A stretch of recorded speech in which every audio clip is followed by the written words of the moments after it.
Is iCloud backup not working on your iPhone after updating to iOS 18?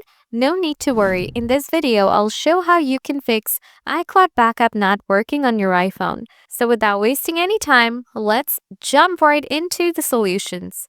Solution 1. Check your Wi-Fi connection. Open any browser and go to fast.com to check your internet speed. If your connection is slow, try turning on airplane mode. Wait a few seconds, then turn it off. You can also try switching between Wi-Fi and mobile data.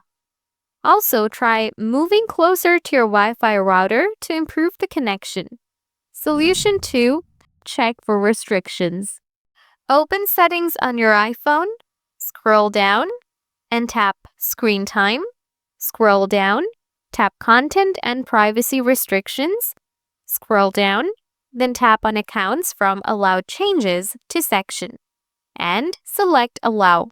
After that, restart your iPhone and check if the issue is fixed. Solution 3. Update iOS. Open Settings, tap General, then select Software Update. If an update is available, tap Download and Install.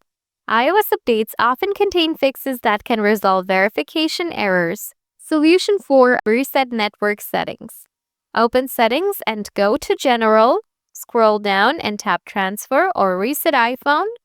Tap Reset and select Reset network settings.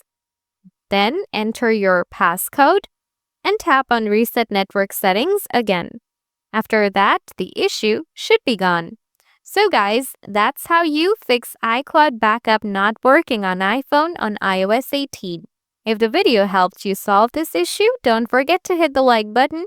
And if you have any questions, feel free to leave them in the comments and I'll do my best to help you out. As always, thanks for watching. Take care.